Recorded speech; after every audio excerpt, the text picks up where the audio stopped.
I told you a couple weeks ago I did send that letter out to Kent Lumen and the farm manager on the north side, and both of them have called me now. Kent called last week and said he had one initial, I think he said he had a phone conversation with Hugh Perry, supposedly the attorney for the landowner on the other side of the road, because he talked to the landowner and they wanted him to talk to this attorney about it. And since then, he says he's tried calling about 6 times, and he doesn't get a hold of him and doesn't get a return call. So I don't know what's going on there. I did tell Kent that I would grab an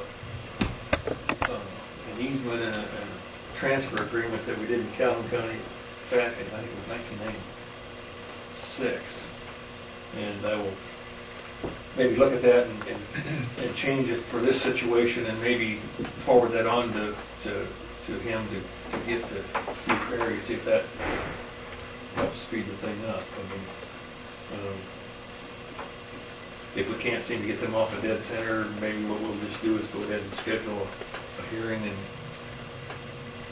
see if that gets some movement. But before we can actually vacate the road, we have to do something with the bridge. You got to remove it or sell it. So we can't do the final resolution for the vacation to dispose of the bridge. With that process, if we vacate them, then that becomes personal property, so they could restrict people from using it other than whom they approve. Right.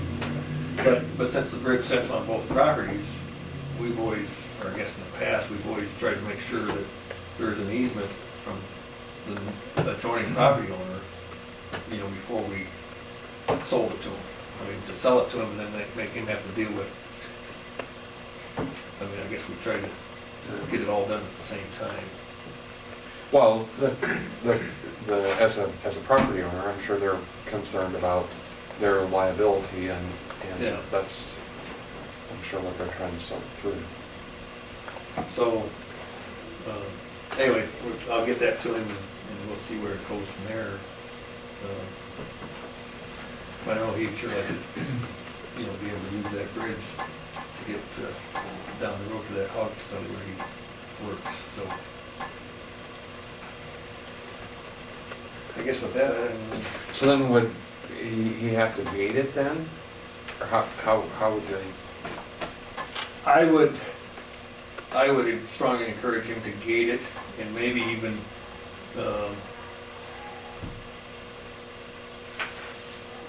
the easement would give him the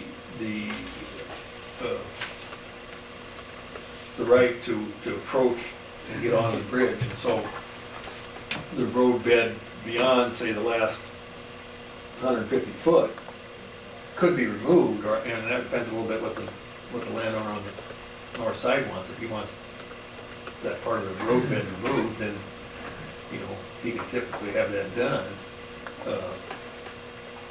I would almost strongly encourage Lumen to maybe make an approach to the bridge from his own property, so that when you drive down there, it doesn't look like a county road. It just goes on across. Yeah. If he comes onto the bridge out of his property, and maybe off on the other side. Yeah, I'd make an approach. The only thing that would hardly accommodate was a pickup. So nobody with a tractor and a wagon, or nobody with. You follow me? I mean, if his sole purpose is mostly just to get to work by an automobile or small vehicle, if it was me, that's what I'd do, because I'd keep people from heavy loads from driving over. I mean, you almost want to make it so anybody coming down there from the west would have to go into his driveway and then trespass and then get onto the road. Coming from the east, it's the same way. To me, you almost need to take that road out of there, make it a T intersection coming from the east, and then make his approach to the bridge or back out onto the road on his own property and curb back on it. I was just trying to think how. You want to definitely make it look like, you know, it is not a public road anymore, and of course, you want to sign it, and like Dean said, I told him that too, I said, I'd probably said 2 posts just wide enough to drive a pickup through, and then maybe even a cross piece of top, crossed it, so that anything over height isn't trying to go across there too. Sure.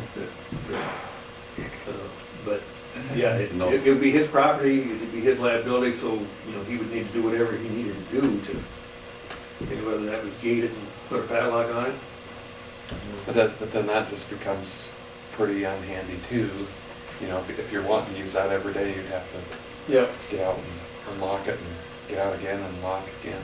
Well, he said even if he could get through there with his four-wheeler, you know, at times a year, you know, he would use that to go through. Well, and there you could restrict it fairly narrow so that you wouldn't get, but